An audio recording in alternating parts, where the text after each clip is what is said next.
ಆತ್ಮೀಯ ಕೇಳುಗರಿಗೆ ನಮಸ್ಕಾರ. ಸ್ಪೇನ್ ದೇಶದ ಚರ್ಚಿನ ಇತಿಹಾಸದಲ್ಲಿ ಬಹುದೊಡ್ಡ ಹೆಸರು ಸಂತ ಇಸಿಡೋರೆ. ಅವರು ಸೆವಿಲ್ಲೆಯ ಆರ್ಚ್ ಬಿಷಪ್ ಆಗಿ ಪ್ರಖ್ಯಾತರಾದವರು. 7ನೇ ಶತಮಾನದ ಆರ್ಚ್ ಬಿಷಪ್ಗಳಲ್ಲಿ ಅತ್ಯಂತ ಪ್ರಭಾವಿ ಹಾಗೂ ಪ್ರಖರ ಜ್ಞಾನಿ ಎನಿಸಿಕೊಂಡವರು ಇಸಿಡೋರೆ. ಅವರ ಮಾತು ಬರವಣಿಗೆಗಳು ಮುಂದೆ ಎಷ್ಟೋ ಶತಮಾನದವರೆಗೆ ಜನರನ್ನು ಮುನ್ನಡೆಸಿದವು. ಕ್ರಿಸ್ತ ಶಕ 636ರಲ್ಲಿ ದೇಹತ್ಯಾಗ ಮಾಡಿದ ಇಸಿಡೋರಾಗಿ ಪೋಪ್ ಇನ್ನೋಸೆಂಟ್ 8ರವರು ಸಂತತ್ವವನ್ನು ನೀಡಿ ಗೌರವಿಸಿದರು. ಅವರ ಬಾಲ್ಯ ಬಹಳ ವಿಚಿತ್ರವಾಗಿತ್ತು. ಇಸಿಡೋರೆ ಶಾಲೆಗೆ ಹೋಗುವ ವಿಷಯದಲ್ಲಿ, ಓದುವ ವಿಷಯದಲ್ಲಿ ಅಷ್ಟೊಂದು ಆಸಕ್ತಿ ತೋರಿಸಿದ್ದಿಲ್ಲ. ಬುದ್ಧಿವಂತಿಕೆಯಲ್ಲಿ ಯಾರಿಗೂ ಕಡಿಮೆ ಇಲ್ಲವಾಗಿದ್ದರೂ ಪ್ರಯತ್ನ ಸಾಕಷ್ಟಿರಲಿಲ್ಲ. ಆಲಸ್ಯ ಆತನ ಮೈಯಲ್ಲಿ ಸೇರಿಕೊಂಡಿತ್ತು. ತಾಯಿಗೆ ಇವನದೇ ಚಿಂತೆ. ಬೆಳಿಗ್ಗೆ ತರಾತುರಿಯಿಂದ ಈತನನ್ನು ಸಿದ್ಧಗೊಳಿಸಿ ಶಾಲೆಗೆ ಸರಿಯಾದ ಹೊತ್ತಿಗೆ ಕಳುಹಿಸಿದರೂ ಈತ ಎಂದೂ ಶಾಲೆಗೆ ಸರಿಯಾದ ಸಮಯಕ್ಕೆ ಹೋದವನಲ್ಲ. ಹತ್ತಿರದ ಕಾಡಿಗೋ ನದಿ ತೀರಕ್ಕೂ ಹೋಗಿ ಕುಳಿತುಕೊಂಡು ಬಿಡ್ತಾ ಇದ್ದ.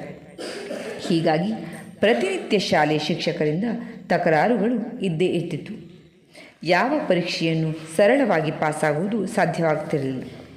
ಹೀಗೆಯೇ ಒಂದು ದಿನ ಶಾಲೆಗೆ ಹೋಗುವುದನ್ನು ಬಿಟ್ಟು ನಗರದ ಮಧ್ಯಕ್ಕೆ ಬಂದ ಇಸಿಡೋರೆ. ಅಲ್ಲಿ ರಸ್ತೆಯ ಮಧ್ಯದಲ್ಲಿ ಒಂದು ನೀರಿನ ಕಾರಂಜಿ. ನೀರು 10 ಅಡಿ ಮೇಲಕ್ಕೆ ಹಾರಿ ಹಾರಿ ಬೀಳುವುದನ್ನು ನೋಡುವುದೇ ಚಂದ. ಅವನು ಹಾಗೆಯೇ ಎಷ್ಟೋ ಹೊತ್ತು ನೋಡುತ್ತಾ ನಿಂತಿದ್ದನು. ನಿಧಾನವಾಗಿ ಅವನ ದೃಷ್ಟಿ ನೀರಿನಿಂದ ನೆಲದ ಕಡೆಗೆ ಸರಿತು. ಮೇಲಕ್ಕೆ ಹಾರಿದ ನೀರು ಹನಿ ಹನಿಯಾಗಿ ನೆಲದ ಮೇಲೆ ಕಲ್ಲಿನ ಹಾಸಿನ ಮೇಲೆ ಬೀಳ್ತಾ ಇತ್ತು. ಬಾಲಕ ಆಶ್ಚರ್ಯದಿಂದ ಗಮನಿಸಿದ. ಕಾರಂಜಿಯ ಸುತ್ತಮುತ್ತ ಇದ್ದ ಕಲ್ಲು ಹಾಸಿನ ಮೇಲೆ ಅಸಂಖ್ಯಾತ ಪುಟ್ಟ ಪುಟ್ಟ ಕುಳಿಗಳಿದ್ದವು. ಆದರೆ ಅದೇ ಸ್ವಲ್ಪ ದೂರದಲ್ಲಿ ಇದ್ದ ಕಲ್ಲಿನ ಚಪ್ಪಡಿಗಳು ತುಂಬ ನುಣುಪಾಗಿದ್ವು. ಅಲ್ಲಿ ಕುಳಿಗಳೇ ಇರಲಿಲ್ಲ.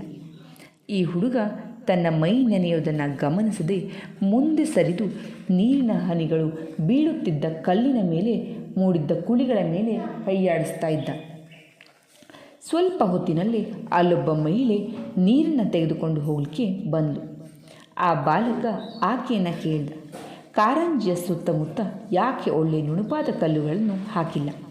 ಇಲ್ಲಿ ಬರೀ ಪುಟ್ಟ ಪುಟ್ಟ ಕುಳಿಗಳೇವೆ. ಅದೇ ಸ್ವಲ್ಪ ದೂರದಲ್ಲಿ ಕಲ್ಲು ಎಷ್ಟು ನುಣುಪಾಗಿದೆ. ಆಕೆ, ಇಲ್ಲ ಮಗು, ಇಲ್ಲಿ ಕೂಡ ನುಣುಪಾದ ಕಲ್ಲುಗಳನ್ನೇ ಹಾಕಿದ್ದರು. ಆದರೆ ನೀರಿನ ಹನಿಗಳು ಬಿದ್ದು ಬಿದ್ದು ಕಲ್ಲುಗಳು ಹಾಗಾಗಿವೆ. ದೂರದ ಕಲ್ಲುಗಳ ಮೇಲೆ ನೀರಿನ ಹನಿಗಳು ಬೀಳುವುದಿಲ್ಲವಲ್ಲ ಅಂದ್ಲು. ಹುಡುಗನಿಗೆ ಇದೊಂದು ಅದ್ಭುತ ಅನ್ನಿಸ್ತು. ಕೇಳಿಯೇ ಬಿಟ್ಟ. ನೀರಿನ ಹನಿಗಳು ಬಿದ್ದರೆ ಕಲ್ಲಿಗೆ ಕುಳಿ ಬೀಳ್ತದಾ?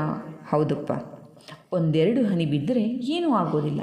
ನೀರು ಅಷ್ಟು ಮೃದುವಾಗಿದ್ದರೂ, ಹನಿಗಳು ಅಷ್ಟು ಹಗುರವಾಗಿದ್ದರೂ, ಅವು ಸತತವಾಗಿ ಏಕಪ್ರಕಾರವಾಗಿ ಕಲ್ಲಿನ ಮೇಲೆ ಬೀಳ್ತಿದ್ರೆ ಕಲ್ಲು ಕೂಡ ಸವೆದು ಹೋಗ್ತದೆ ಅಂತ ಹೇಳಿದ್ರು. ಹುಡುಗನಿಗೆ ಮೈಯಲ್ಲಿ ವಿದ್ಯುತ್ ಸಂಚಾರ ಆಯಿತು.